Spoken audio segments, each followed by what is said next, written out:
Imagine checking into a hotel and never checking out.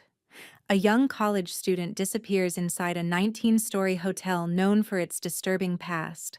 Then, a disturbing elevator footage surfaces. She seems to be hiding from someone or something. Days later, hotel guests begin complaining that their tap water tastes strange. What they find on the rooftop will send chills down your spine. This is the mysterious death of Elisa Lam. Our story begins in the heart of downtown Los Angeles, a place once filled with the promise of glamour and growth. But nestled among the high-rises and noise is a building with a sinister past, the Cecil Hotel. Built in 1924 during the Roaring Twenties, the Cecil was envisioned as a luxury destination for businessmen and tourists alike.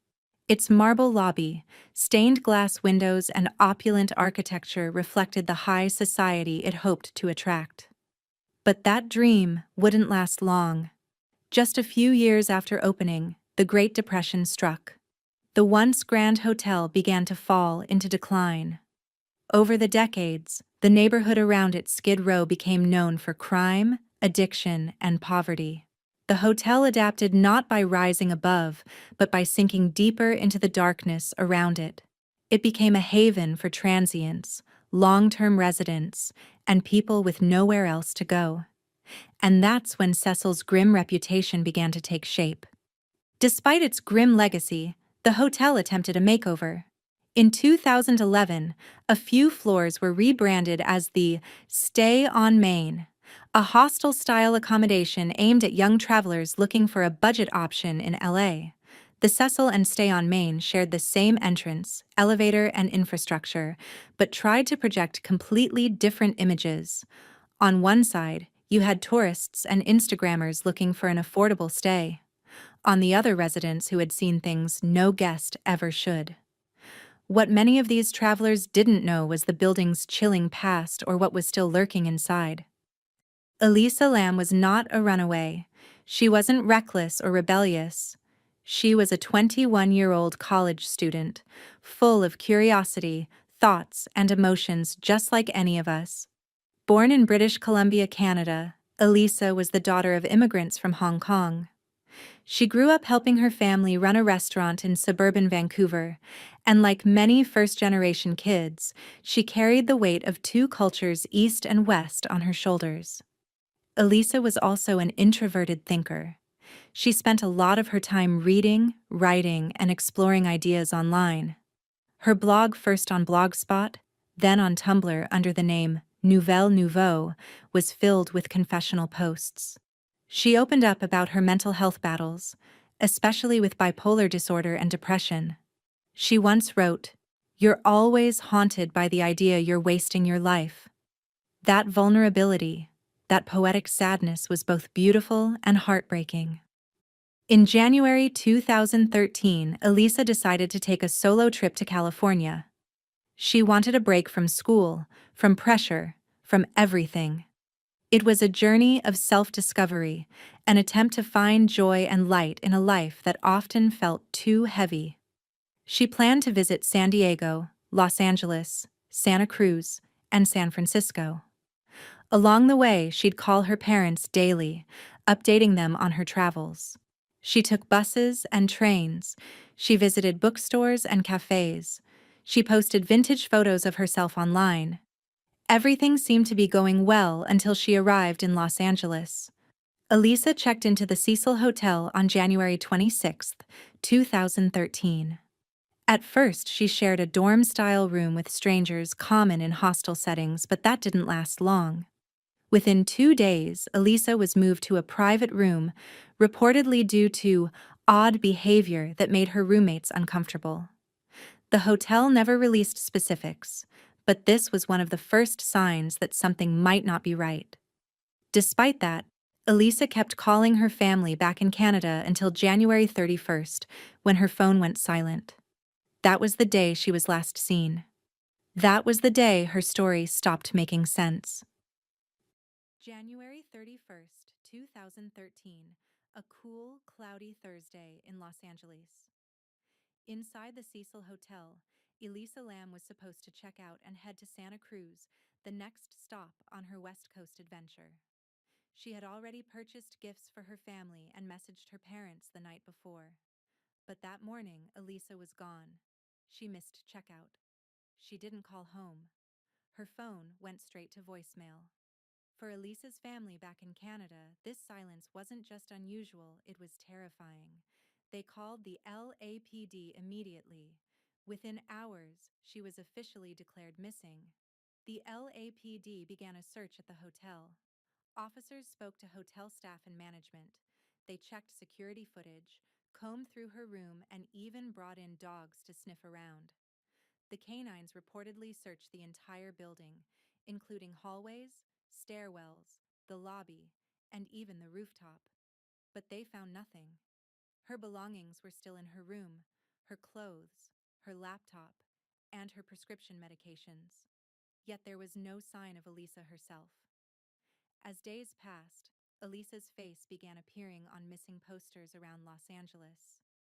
But her case didn't gain traction until something disturbing surfaced. On February 13th, LAPD released surveillance footage from inside the hotel captured from the elevator. What it showed didn't provide answers. It raised even more questions. It was meant to be a lead, a clue, something to calm the public. Instead, it terrified the world.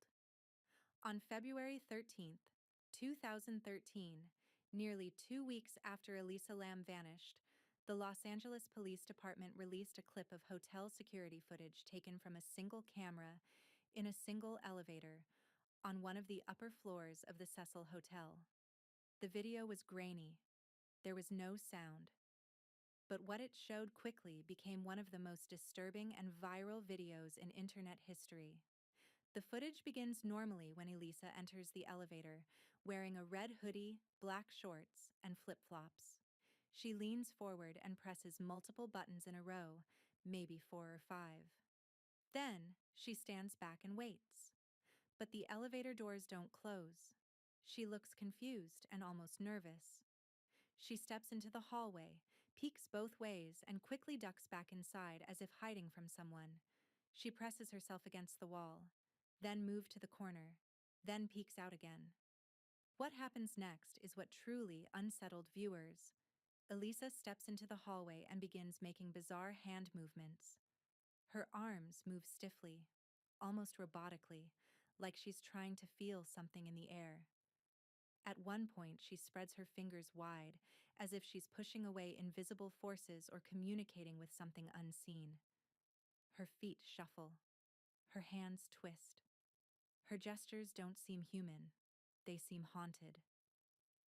After almost 2 full minutes of erratic behavior, Elisa walks out of frame and never reappears. The elevator doors, which had refused to close the entire time she was inside, suddenly begin opening and closing as if working perfectly. The elevator rises, descends, opens, closes. But Elisa Lam is gone. The video was uploaded to YouTube, and within hours it exploded across forums, social media, and news outlets around the globe. People were horrified. Conspiracy theories flooded in. Was Elisa hiding from someone? Was she hallucinating? Was she playing a dangerous game? Or was something supernatural at play?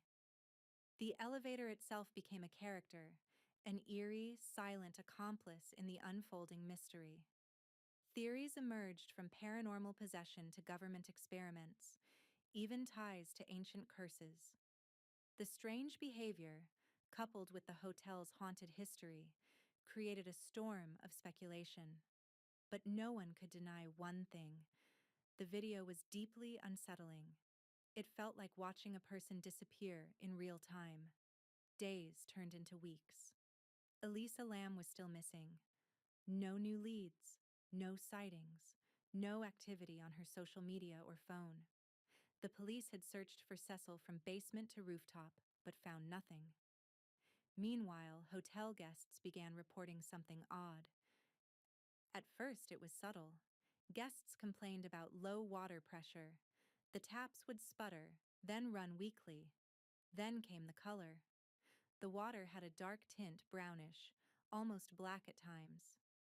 Some guests described it as having a sweet, unpleasant taste. Others said it had a chemical smell. A few were even using bottled water just to brush their teeth. It wasn't just one floor. There were multiple rooms, multiple complaints. And all of them pointed to one thing: something was wrong with the water supply. On the morning of February 19th, 2013, a hotel maintenance worker named Santiago Lopez climbed to the rooftop to check the 4 large water tanks that serviced the building's rooms, kitchen, and cafe. These tanks were massive industrial containers perched inside a concrete enclosure at the top of the hotel. They weren't meant to be accessed casually. Lopez used a ladder to climb up one of the tanks. He opened the heavy metal lid, and what he saw would change the case forever.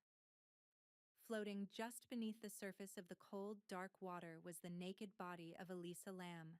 Her clothes, the red hoodie, t-shirt, and shorts were found floating nearby inside the tank. Her hotel key and watch were also inside, but her cell phone was missing and has never been recovered to this day. Elisa's body had been decomposing for over 2 weeks. All the while, hundreds of hotel guests had unknowingly bathed in, brushed their teeth with, and drunk water that was tainted by a corpse. The news shocked the city and the world. How did Elisa get onto the roof? How did she access the tanks without setting off alarms? How did she lift a heavy metal lid and climb inside on her own? And if she did, how was it closed afterward? Police had no immediate answers. But one thing was certain: the mystery had just deepened. The discovery of Elisa Lam's body ignited public outrage and international fascination. But it also left investigators with a grim puzzle. There were no signs of physical trauma, no sexual assault, no evidence of foul play, and according to the toxicology report, no illegal drugs or alcohol in her system.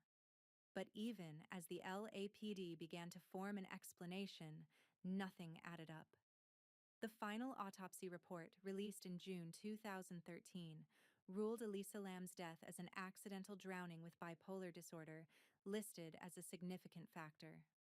According to authorities, Elisa experienced a manic episode that led her to behave erratically. In that state, they believe, she somehow accessed the rooftop, climbed into the water tank herself, and drowned.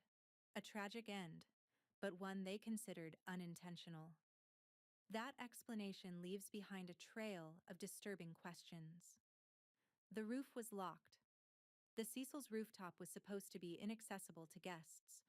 It was protected by locked doors, alarms, and surveillance. If anyone opened the access door, an alarm would sound at the front desk, but no such alarm ever went off. So how did Elisa get up there? The water tanks were not designed for easy access. Each stood over 8 feet tall, with no ladder attached. To reach the top, Elisa would have had to climb a nearby platform, use an adjacent ladder, open a heavy metal lid, climb in, then pull the lid shut behind her, all while supposedly in the middle of a mental breakdown with no help, no tools, and no visible struggle. Can that really be explained away? Elisa's smartphone was never recovered. It vanished from her room. It wasn't in the tank. It didn't ping again. Was it stolen? Did someone take it to erase evidence? Police have never answered this definitively. Critics of the investigation point out that the autopsy report was delayed multiple times. The toxicology section was incomplete, citing insufficient quantities for full testing on some medications. There were also inconsistencies in how the report described her internal condition.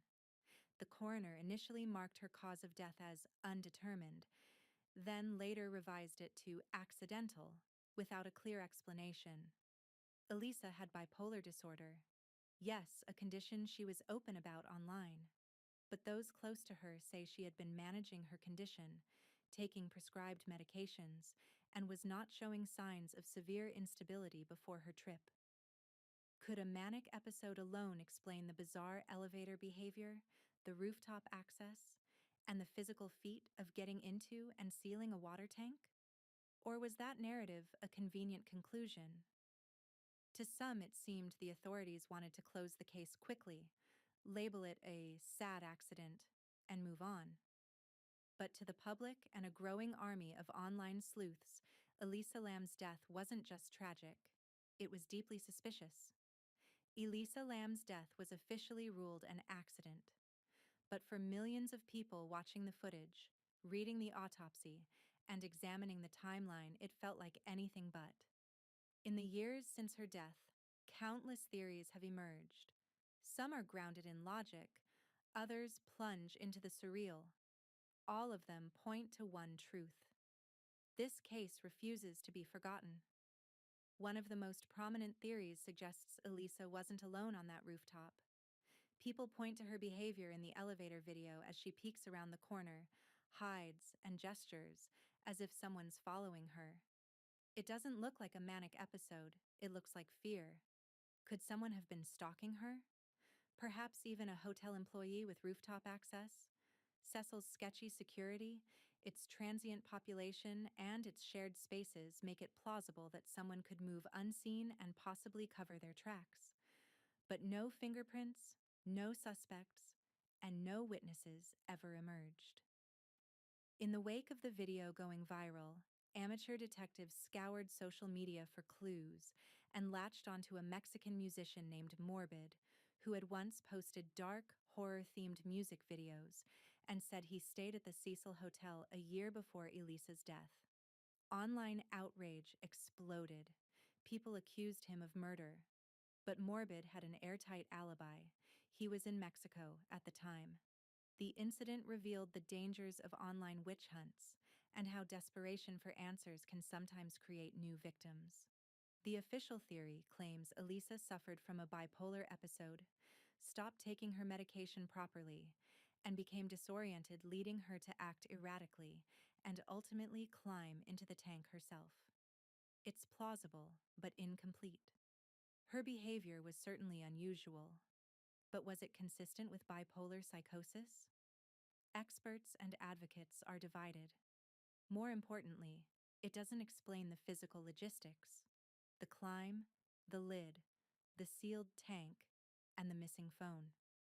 Could a mental health spiral alone account for every strange detail?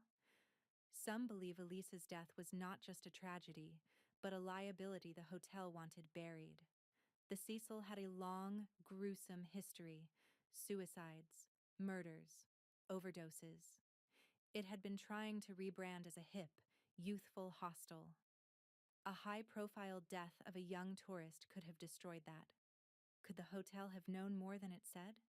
Did it delay calling the police? Were the rooftop alarms ever actually functional? A civil lawsuit filed by Elisa's family accused the hotel of negligence, but it was ultimately dismissed. Still, the suspicion lingers. Was this a case of corporate damage control disguised as justice? For some, the only explanation for Elisa's bizarre behavior lies beyond the physical world. The Cecil Hotel is infamous, haunted, cursed, whatever you want to call it. Multiple suicides, 2 serial killers who stayed there, a string of violent deaths spanning nearly a century. Ghost hunters and paranormal investigators believe the hotel is a magnet for negative energy, a place soaked in trauma. Some point to the way Elisa moved in the elevator: jerky, unnatural, disconnected. Others note how the elevator didn't function properly until after she left. And then there's this eerie coincidence. Around the time Elisa died, a tuberculosis outbreak occurred near Skid Row. The test used to detect it? It was called the LAMELISA test. Just a coincidence? Or something deeper? In 2021, Netflix released a docuseries, Crime Scene: The Vanishing at the Cecil Hotel. It tried to humanize Elisa, pull apart the theories, and separate fact from fiction. But even after hours of footage and interviews, viewers were left with the same haunting feeling. The story doesn't quite make sense, and maybe it never will. Amid all the speculation, internet theories, and ghost stories, one thing should never be forgotten: Elisa Lam was a real person, a daughter, a student, a thoughtful young woman trying to make sense of the world like so many of us. She didn't deserve to become a mystery, but perhaps by remembering her, by telling her story with care, we keep her spirit alive.